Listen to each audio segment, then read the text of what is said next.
नमस्कार, मैं रवीश कुमार। 8 जून को उद्यमी कुणाल जैन ने न्यू जर्सी के पास न्यूयॉर्क एयरपोर्ट पर एक वीडियो लिया और ट्वीट कर दिया। लिखा कि भारत के एक छात्र को निर्वासित किया जा रहा है, उसे हथकड़ियां पहनाई गई हैं, वह रो रहा है, उसके साथ अपराधी की तरह व्यवहार हो रहा है।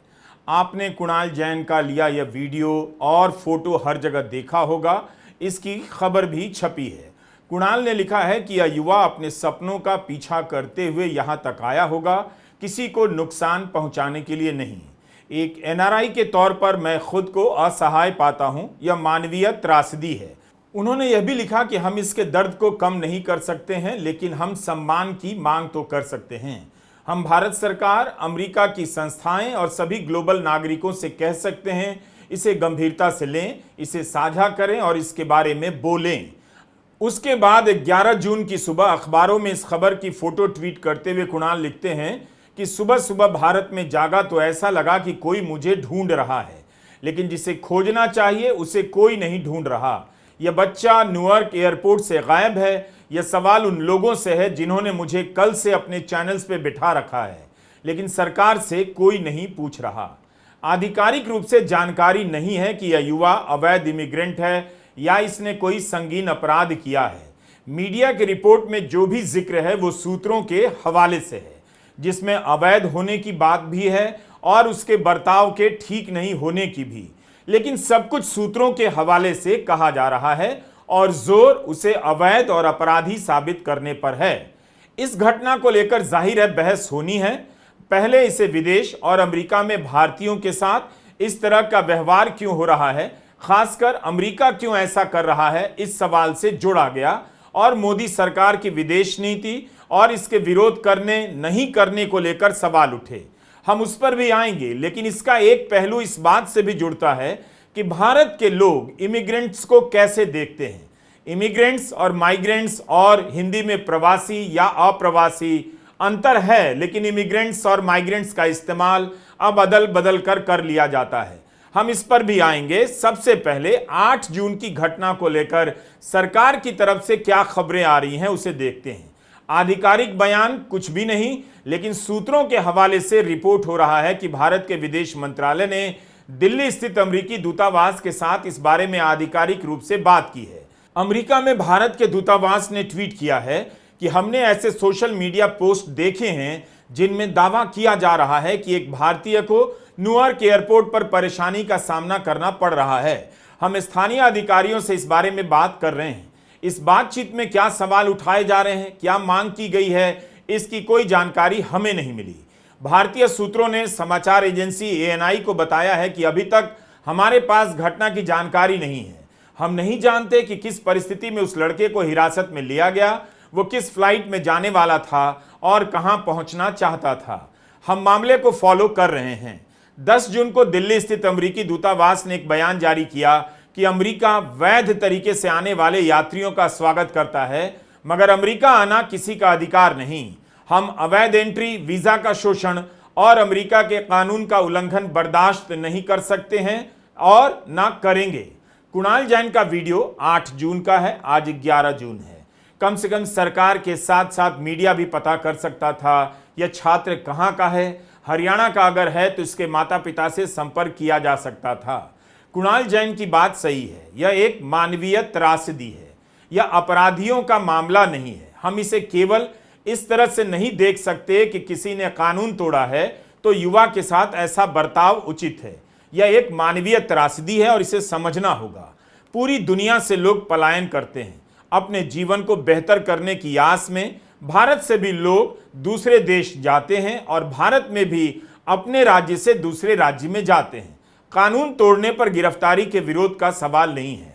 सवाल है कि किसी के साथ भी इस तरह से बर्ताव करने का। कांग्रेस भारत सरकार की चुप्पी पर सवाल उठा रही है कि सार्वजनिक रूप से क्यों नहीं विरोध किया जा रहा है, लेकिन सरकार की चुप्पी से भी ज्यादा परेशान करने वाली बात है इमिग्रेंट्स को लेकर सरकार की समझ और जनता के बीच की समझ। दोनों जगहों पर काफी गड़बड़ियां नजर आती हैं और आगे हम देखेंगे कि कैसे इसका संबंध घरेलू स्तर पर वोट बैंक की राजनीति से है। मेक्सिको की राष्ट्रपति क्लॉडिया शेनबॉम की स्पष्टता देखिए। उन्होंने कहा कि माइग्रेंट्स अपराधी नहीं हैं। अमेरिका की immigration and customs enforcement ICE ने मेक्सिको के 35 लोगों को गिरफ्तार किया है। इसी गिरफ्तारी पर मेक्सिको की राष्ट्रपति का बयान आया है कि माइग्रेंट्स क्रिमिनल नहीं होते। उन्होंने अपने नागरिकों का बचाव किया है कि अमेरिका में रहने वाले ये अच्छे लोग हैं, ईमानदार लोग हैं जो अच्छी जिंदगी की तलाश में अमेरिका गए हैं, अपने परिवारों को सपोर्ट करने अमेरिका गए हैं। अमेरिका के लॉस एंजलिस में बड़ी संख्या में अवैध प्रवासियों को गिरफ्तार कर उनके देश भेजे जाने की घटना सामने आई है। इसके विरोध में इस शहर में भयंकर दंगे हो रहे हैं। बड़ी संख्या में कारें जला दी गई हैं, दुकानों को भी लूटा गया है। कैलिफोर्निया के गवर्नर, लॉस एंजलिस की मेयर सब राष्ट्रपति ट्रंप से भिड़ गए हैं। मेक्सिको की राष्ट्रपति यह बात समझती हैं, कोई अपने देश से दूसरे देश में गया है तो अपने परिवार को सपोर्ट करने गया है, अपनी जिंदगी बेहतर करने गया है। दुनिया के कई देशों में ऐसा ही है। अपने वतन को छोड़कर जाना ही अपने आप में त्रासदी है, लेकिन दूसरे वतन में उन्हें जेल में डाल दिया जाए, भूखा प्यासा रखा जाए, वह भी कम बड़ी मानवीय त्रासदी नहीं। 70,000 साल पहले इंसानों ने अफ्रीका से बाहर कदम रखा और दुनिया के अलग अलग हिस्से में गए। पहाड़ों से लेकर समंदर पार करते हुए उनके माइग्रेशन से यह दुनिया आबाद होती चली गई। 300-350 साल का इतिहास है नेशन स्टेट और नक्शे का। लेकिन इंसान का अहंकार इतना ऊंचा हो गया है कि वह खुद को ही केवल वैध और अवैध के खांचे में बांटकर देखने लगा है।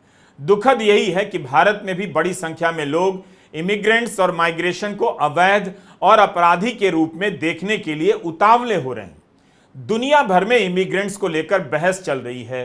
दुनिया भर में लोग इमिग्रेंट्स के अधिकार के लिए सड़कों पर उतर रहे हैं, मगर भारत में उन्हें अवैध के चश्मे से ही देखा जा रहा है। यह वीडियो जर्मनी के कोलोन का है। जर्मनी में भी इमिग्रेंट और शरणार्थी को वापस भेजने की राजनीति गरमा रही है। इस प्रदर्शन में कई सारे पोस्टर नाज़ी विरोधी हैं। इनमें कहा गया है कि इमिग्रेंट्स को अपराधी बताकर वापस भेजने की बात करने का मतलब है कि नाज़ी की बातों को ही दोहराना। जर्मनी में धुर दक्षिण पार्टी एएफडी की लोकप्रियता इमिग्रेंट और शरणार्थी के विरोध के कारण है, लेकिन उनकी राजनीति का विरोध भी हो रहा है। इस पोस्टर में लिखा है कि नेता मर्ज की राजनीति नाज़ी राजनीति है, जो भी माइग्रेंट विरोधी है वो नाज़ी है। जर्मनी की जनता इन बातों को आसानी से स्वीकार नहीं कर पा रही, इसलिए अब इमिग्रेंट के विरोध को अपराध और अवैध से जोड़कर पेश किया जा रहा है।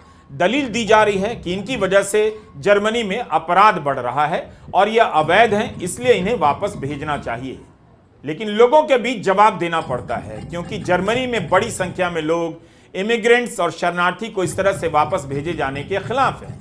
इसे अपराध की जगह मानवीय त्रासदी के रूप में देखते हैं। यही कारण है कि जब जर्मनी के मौजूदा चांसलर ने फरवरी में एक प्रस्ताव पेश कर प्रवासियों के खिलाफ कार्रवाई की मांग की, तब बर्लिन में 1.5 लाख लोगों ने प्रदर्शन किया। 1.5 लाख लोग इसलिए सड़क पर आए क्योंकि वे इसे मानवीय त्रासदी के रूप में देखते हैं, उनके अधिकार की बात करते हैं, ना कि अपराधी की तरफ देखते हैं। गांधी के देश के नागरिक अगर कहें कि मामला केवल अपराध का है, कानून तोड़ने का है, तो थोड़ा अजीब लगता है। दक्षिण अफ्रीका में भारतीयों के साथ भेदभाव के कानून का विरोध करने से ही भारत को गांधी मिले और अंग्रेजों से लोहा लेने वाले अहिंसावादी सत्याग्रही मिले। 1906 में दक्षिण अफ्रीका की ट्रांसवाल सरकार ने कानून बनाया कि सभी एशियाई नागरिकों को पंजीकरण कराना होगा और परिचय पत्र साथ रखना होगा। बिना पास के ट्रांसवाल में प्रवेश वर्जित होगा। 13,000 भारतीयों ने इसका विरोध कर दिया। गांधी इसका नेतृत्व कर रहे थे और इसी के विरोध के कारण जीवन में पहली बार 2 महीने के लिए जेल गए। एक और घटना है रेल की बोगी से उतार दिए जाने की। उस वक्त गांधी के पास टिकट था, लेकिन फिर भी फर्स्ट क्लास के डिब्बे से बाहर उतार दिए गए। गांधी ने दूसरे डिब्बे में सफर करना स्वीकार नहीं किया, क्योंकि उन्हें लगा कि यह नस्ली भेदभाव के कारण किया जा रहा है। प्लेटफॉर्म पर गांधी जी ने सर्द भरी रात बिता दी, मगर इस भेदभाव को स्वीकार नहीं किया। उस देश के लोग कह रहे हैं जिस देश के गांधी ने दक्षिण अफ्रीका में रहकर वहां के गलत कानूनों का विरोध किया, भारतीयों में लड़ने का साहस पैदा किया, जेल का भय दूर किया, आजादी का सपना जिंदा कर दिया। उस देश के भक्त प्रजाति कह रहे हैं कि अमेरिका का कानून तोड़ेंगे तो भारतीय के साथ इस तरह से बर्ताव किया जा सकता है। गनीमत है कि आज वाले भक्त तब नहीं थे, वरना वे भारत लौटने पर भी अंग्रेजी हुकूमत से मांग करने चले जाते कि गांधी को गिरफ्तार कर लिया जाए। कानून किसी भी देश का हो, उसका आधार नैतिक और मानवीय होना चाहिए। अगर ऐसा नहीं है तो उसका विरोध भारत में भी और दुनिया के किसी भी देश में होना चाहिए। ऐसा लगता है कि एक सरकार की चुप्पी का बचाव किसी भी हद तक करने की ठान ली गई है। इमिग्रेंट्स का सवाल आज दुनिया का सबसे बड़ा सवाल है। भारत के एकमात्र ग्लोबल लीडर को इस सवाल पर आए दिन बोलना चाहिए, लेकिन उन्हें भी पता है कि उनकी अपनी राजनीति ऐसा करने से रोक देगी। घुसपैठिए को लेकर भाषण देने वाले इमिग्रेंट्स का बचाव कैसे कर सकते हैं, भले ही वह भारतीय इमिग्रेंट्स हो। ग्रेटा का गजा से कोई लेना देना नहीं, लेकिन वह और उसके साथी अपनी नाव से गजा जाने का फैसला करते हैं। गजा के लोगों के लिए मानवीय मदद लेकर हजारों किलोमीटर का सफर करते हैं और सारी दुनिया के सामने इसराइल को चुनौती देते हैं। इसराइल की धमकियों के बावजूद गजा के तट तक पहुंचे और इसराइल द्वारा हिरासत में लिए जाने के बाद अब वापस भेजे जा रहे हैं। दुनिया भर में लोग गजा के लिए बोल रहे हैं, लगातार प्रदर्शन कर रहे हैं। यही है ग्लोबल नागरिक की जिम्मेदारी। न्यूयॉर्क एयरपोर्ट पर जिस युवक को अमेरिकी सिपाही ने पकड़ा है, वह मामला क्या है अभी साबित होना है। अव्वल तो किसी को पता नहीं कि अपराध भी है या नहीं। उस युवक की अपनी भी कोई कहानी होगी।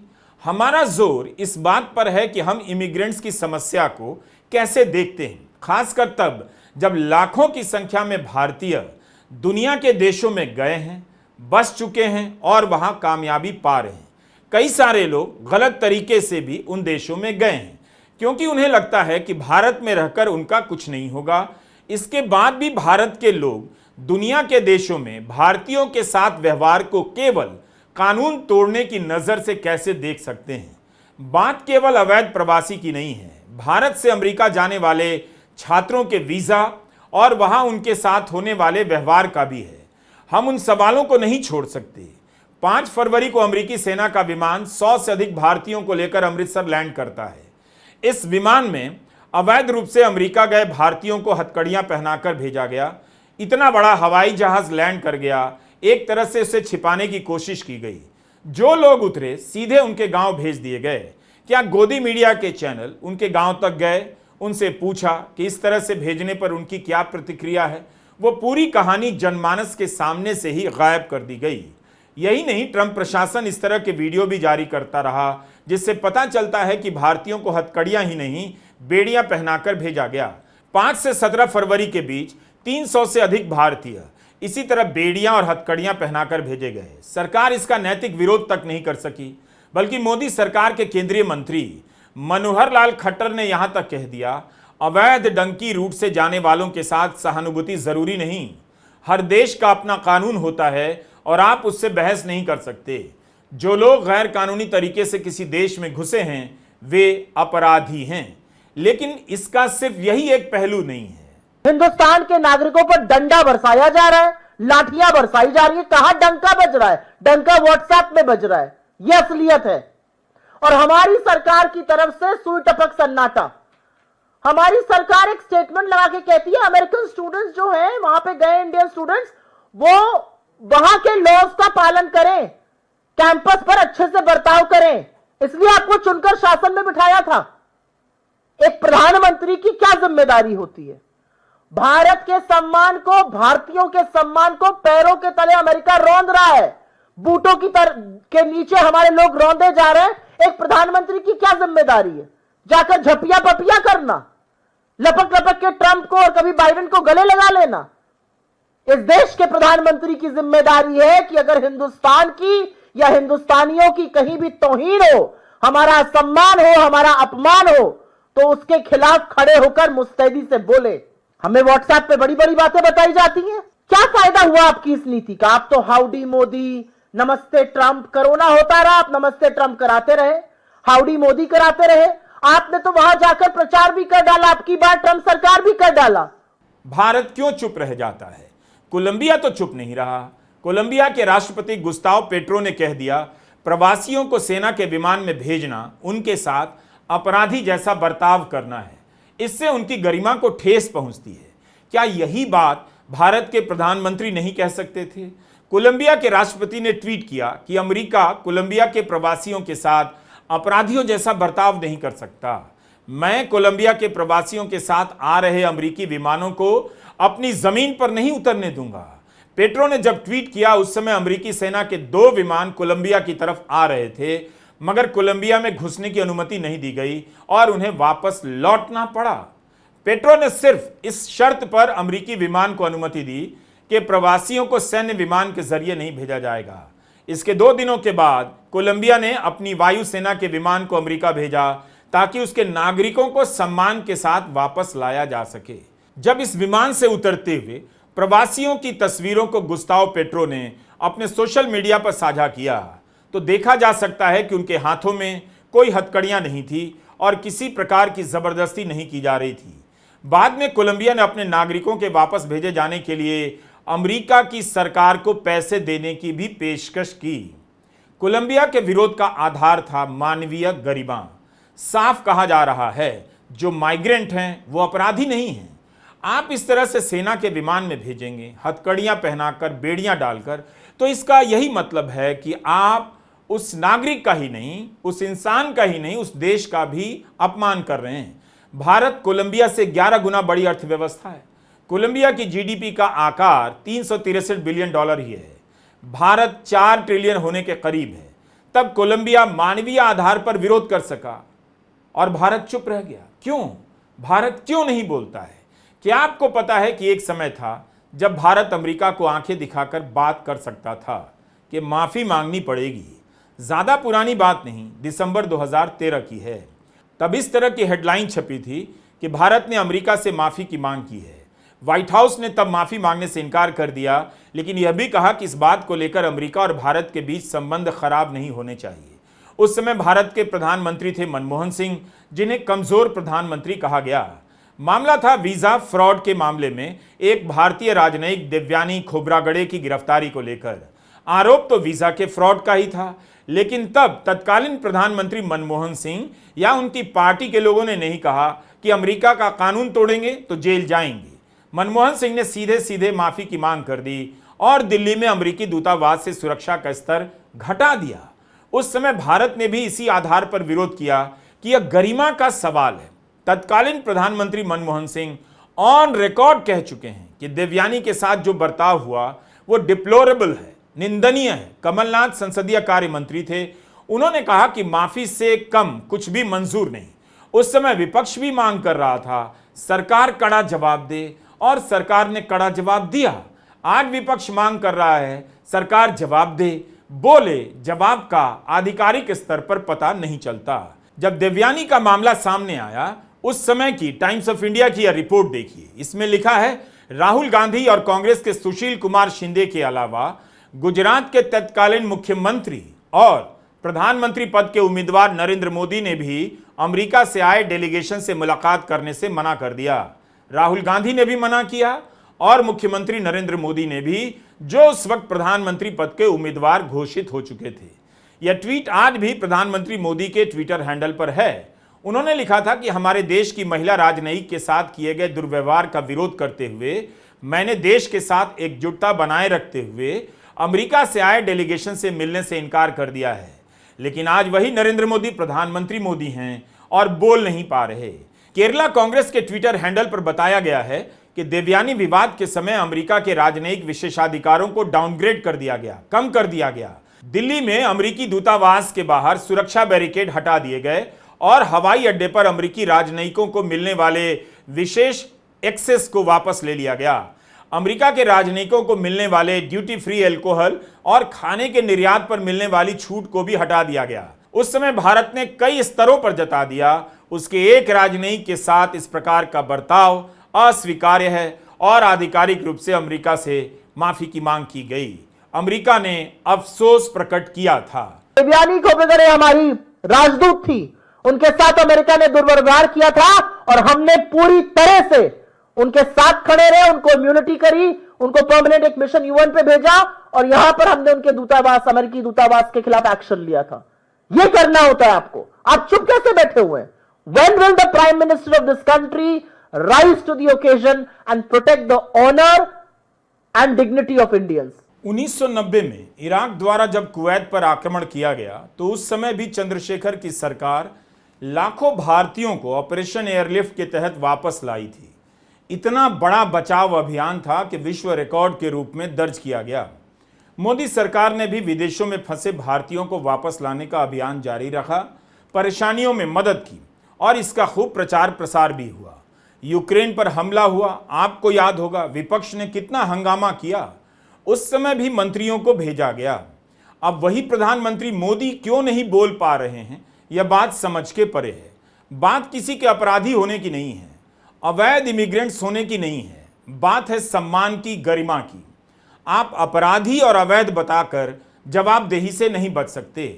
क्या इसलिए नहीं बोल पाते हैं कि दिल्ली, झारखंड और बंगाल में घुसपैठिए की राजनीति करते हैं? अमेरिका में ट्रंप जिसका भूत खड़ा कर रहे हैं, भारत में वही भूत कई साल से खड़ा किया जा रहा है। उस भूत को पकड़ने के लिए असम में कई 100 करोड़ रुपए फूंक दिए गए, एनआरसी कराई गई थी, कुछ भी नहीं निकला। मेक्सिको और कोलंबिया के राष्ट्रपति ने इमिग्रेंट्स की गरिमा और सपनों की बात की है, उनका बचाव किया है। उन्होंने अमेरिका के तर्क को स्वीकार नहीं किया कि ये अवैध हैं या अपराधी हैं। भारत सरकार के पास नैतिक बल नहीं है, नैतिक रास्ता भी नहीं बचा कि वह केवल भारतीयों के लिए नहीं बल्कि दुनिया भर के नागरिकों के साथ होने वाले ऐसे बर्ताव का विरोध कर सके। गांधी की प्रतिमा पर माल्यार्पण करने वाले जरूरी नहीं कि गांधी की किताब पढ़कर ही आते हों। नमस्कार, मैं रवीश कुमार।